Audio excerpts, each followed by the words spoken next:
Selamat petang, salam sejahtera. Terima kasih karena bersama dengan saya di Nazilin Unity Channel. Ini satu pendedahan yang luar biasa.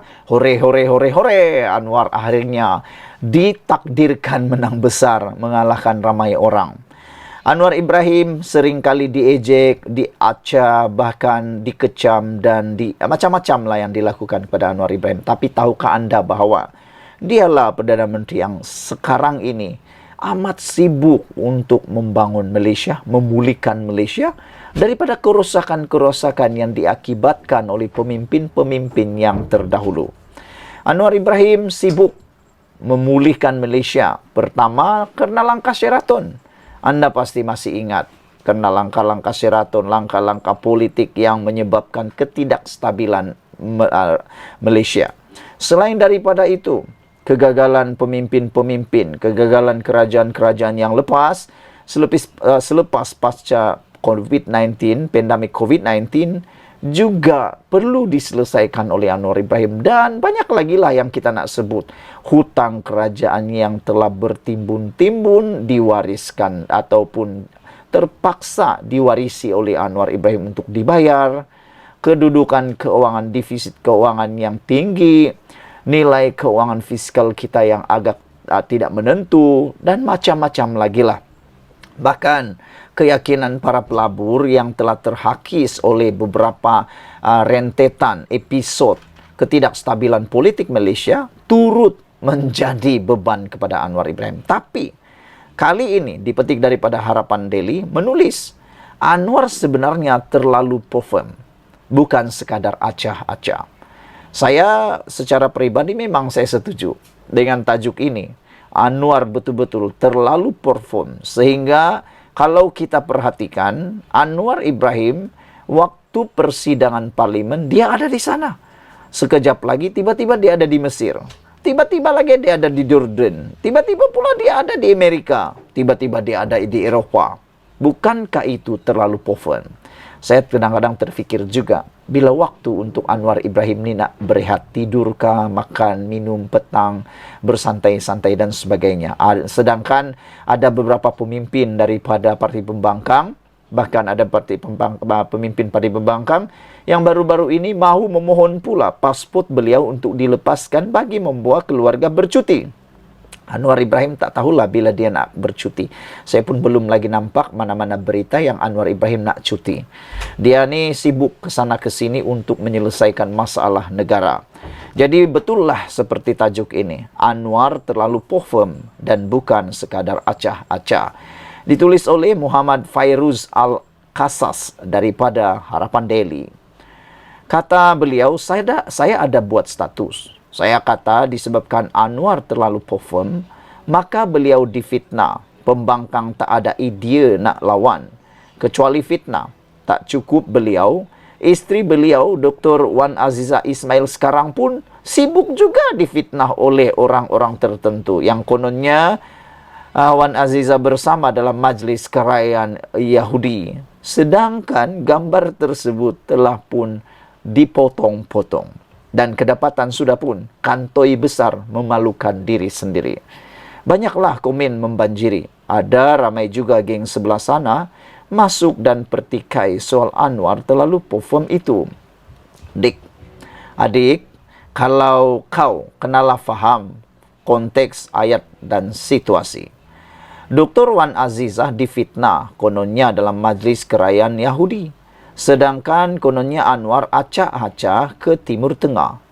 Kononnya nak tunjukkan yang perjuangan Anwar berkenaan Palestin ini lakonan saja. Sedangkan isteri sendiri geng Yahudi, kata mereka. Ditambah pula naratif pemuda Palestin dalam rancangan KS yang kata, kononnya Anwar tidak cukup cakna soal Palestin hinggakan video tersebut dijadikan bahan sebaran fitnah pihak pembangkang. Sebenarnya, Anwar sudah terlalu perform bab Palestin ini sebagai Perdana Menteri.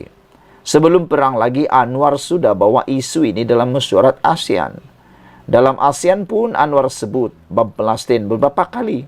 Sebenarnya termasuk dengan China, Korea dan India. Hadir pula mesyuarat agung PBB cakap lagi soal Palestin depan delegasi dunia termasuklah dari Israel. Apabila berlaku serangan Gaza, Anwar umum bantuan segera 1 juta ringgit Malaysia. Masuk parlimen dalam belanjawan lagi 10 juta ringgit dan kumpul pula bersama GLC dan lain-lain RM 100 juta ringgit. Anwar segera telefon beberapa pemimpin dunia seperti Erdogan dan telefon juga Perdana Menteri Ismail Haniyeh. Anwar secara tegas menolak gesaan Barat dan EU supaya mengecam Hamas. Malah Anwar sebut dengan berani, kami ada hubungan dengan Hamas dulu dan sekarang. Anwar hantar delegasi ke mesyuarat khas OIC berkenaan isu Palestin. Anwar sertai mesyuarat ASEAN GCC iaitu negara-negara Teluk. Anwar juga suarakan isu Palestin. Inilah yang sangat-sangat pofem. Selepas negara ASEAN lain balik, Anwar buat perjumpaan khas dengan Perdana Menteri Arab Saudi Putra Mahkota Mohammed bin Salman. Bincang isu Palestin dan cuba dapatkan sokongan Arab Saudi. Saudara sekalian, selepas itu Anwar pula terbang ke Turki. Jumpa pula dengan Presiden Turki. Bincang lagi dan rancang untuk bantu Gaza. Tidak cukup dengan itu, Anwar terbang pula ke Mesir sebab Mesir ini yang pegang sempadan Rafah Gaza. Satu-satunya pintu masuk ke Gaza. Anwar jumpa Presiden Mesir As-Sisi. Pasti dalam perbincangan adalah untuk buka pintu sepadan seluas-luasnya supaya bantuan boleh masuk. Anda nampak negara lain, khususnya pemimpin utama negara lain buat perkara ini? Itulah sebabnya Anwar terlalu pofem bab sokongan kepada Palestin. Ini bukan acah-acah. Ini tahap pergi rayu macam anak sendiri ada terperangkap di situ. Balik KL, malam ini ada pula Anwar buat perhimpunan sokongan untuk Palestin. Aduh, banyak betul tenaga Anwar nih. Bersungguh betul Anwar Ibrahim melakukannya. Tapi masih ada walaun yang sanggup fitnah macam-macam. Siap nak bom ajijah lagi. Otak letak mana? Dan lagi, untuk pengetahuan Anda yang tidak follow media Anwar, selang masa perbincangan untuk presiden pada setiap negara Anwar pergi itu, macam-macam beliau lakukan.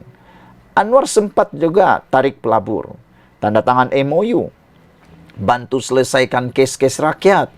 Contohnya pelajar Malaysia di Al-Azhar.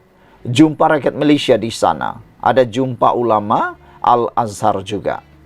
Anda buta hati lagi, terpulanglah.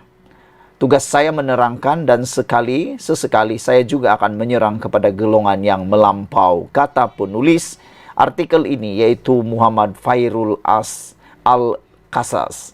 Saudara-saudara sekalian, apa pendapat Anda sekalian? Sebelum kita berpisah, sila tinggalkan komen Anda, tekan butang subscribe. Malaysia kita punya, kita jaga sama-sama cintai Malaysiaku. Kita jumpa lagi. Bye-bye.